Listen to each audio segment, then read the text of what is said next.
ഈ രാജ്യത്തിന്റെ സ്വാതന്ത്ര്യ സമരത്തെ വിട്ടുകൊടുത്തവരുടെ ഒരു യൂണിയൻ ഉണ്ടാക്കി അതിന്റെ ഒരു ഓഫീസ് ഉണ്ടാക്കുമ്പോ ആ ഓഫീസിന്റെ തലപ്പത്ത് എഴുതി വെക്കേണ്ടുന്ന പേരാണ് ഹെഗ്ഗവാറിന്റെ പേരെന്ന് പറയാൻ ചരിത്രത്തിന്റെ പിൻബലത്തോടുകൂടെ ഞങ്ങൾക്ക് പറയാൻ വേണ്ടി സാധിക്കും. ജനാധിപത്യത്തിനകത്ത് ജനങ്ങൾ തെരഞ്ഞെടുക്കുന്നവർക്ക് ഭരിക്കാം, അതിന് മാൻഡേറ്റ് ഉണ്ട്. പക്ഷേ മനസ്സിലാക്കേണ്ടുന്ന ഒരു കാര്യം, അത് പാലക്കാട് നഗരസഭയായാലും ഇന്ത്യ ഗവൺമെന്റ് ആയാലും മനസ്സിലാക്കേണ്ടുന്ന ഒരു കാര്യം, ഈ രാജ്യത്തിനൊരു ഭരണഘടനയുണ്ട് എന്നാണ്. ആ രാജ്യത്തിന്റെ ഭരണഘടന അനുസരിച്ച് ഭരിക്കാനാണ് അധികാരികളെ തെരഞ്ഞെടുക്കുന്നത്. അതൊരു മുനിസിപ്പൽ കൗൺസിലർ ആയാലും ഇന്ത്യയുടെ പ്രധാനമന്ത്രിയായാലും.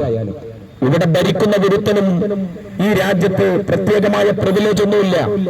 ഇന്ത്യയുടെ പ്രധാനമന്ത്രിക്കും ഈ പാലക്കാട് മുനിസിപ്പൽ ബസ് സ്റ്റാൻഡിന്റെ തെരുവിൽ കിടന്നിറങ്ങുന്ന ഒരു ഇന്ത്യൻ പൗരനും രാജ്യത്തിന്റെ ഭരണഘടനയുടെ മുമ്പിൽ ഒരേ അവകാശമാണുള്ളത്, ഒരേ പ്രിവിലേജാണുള്ളത്. രാജ്യം ഭരിക്കുന്നവരുടേതല്ല, രാജ്യം ഭരിക്കാനേൽപ്പിക്കുന്ന ജനങ്ങളുടേതാണ്. ഇവിടെ വികാരം ഉയർന്നു വരുന്നത് ജനങ്ങളുടേതാണ്. ഞാൻ ചോദിക്കട്ടെ, എന്തുതരം ദുർവാശിയാണ് കഴിഞ്ഞ ഏതാനും ദിവസങ്ങളുമായി ഇവിടെ പാലക്കാട് നഗരസഭയിലെ ഭരണാധികാരികൾ എന്തുതരം ദുർവാശിയാണ് നടത്തിക്കൊണ്ടിരിക്കുന്നത്? ലജ്ജിപ്പിക്കുന്ന തരത്തിലാണ്. ഞാൻ ചോദിക്കട്ടെ, RSSന്റെ നേതാവിന്റെ പേരിടണമെങ്കിൽ അതിനൊരു മാനദണ്ഡമുണ്ടാകണ്ടേ? കേരളത്തിലെ എന്നല്ല, ഇന്ത്യയിലെ ഏതെങ്കിലും ഒരു പൊതുമേഖലാ സ്ഥാപനത്തിന്, ഒരു പൊതുസ്ഥാപനത്തിന്, അതെന്താവട്ടെ, അതിനകത്ത് RSSന്റെ നേതാവിന്റെ പേരിടണമെങ്കിൽ RSSന്റെ നേതാവായത് കൊണ്ട് മാത്രമല്ല, അവർക്ക് ഈ രാജ്യത്തിന്റെ ഏതെങ്കിലും ഒരു മേഖലയിൽ, ഈ രാജ്യത്തിന്റെ പുരോഗതിയുടെ അകത്ത് അവർക്ക് എന്തെങ്കിലും ഒരു പങ്ക് ചൂണ്ടിക്കാണിക്കാൻ ഉണ്ടാവണം.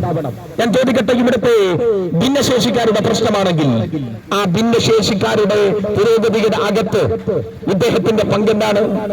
നിങ്ങൾ ഈ പറയപ്പെട്ട വ്യക്തിയുടെ പങ്കെന്താണ്? അതല്ലെങ്കിൽ ഈ രാജ്യത്തിന്റെ ഉന്നതിയുടെ, ഈ രാജ്യത്തിന്റെ സ്വാതന്ത്ര്യം മാത്രമല്ല, അതിനുശേഷം ഈ രാജ്യത്തിന്റെ പുരോഗതിയുടെ അകത്ത് ഇവരുടെ പങ്കെന്താണ്? ഈ രാജ്യത്തിന്റെ സാമൂഹിക ഐക്യം കാത്തു സൂക്ഷിക്കുന്നതിൽ ഇവരുടെ പങ്കെന്താണ്? ആകെയുള്ള പങ്കെന്ന് പറയുന്നത് രാജ്യത്തെ ജനങ്ങളുടെ വെറുപ്പിന്റെ വിദ്യാഭ്യാസം ഉണ്ടാക്കി കൊടുത്തു എന്നതാണ്.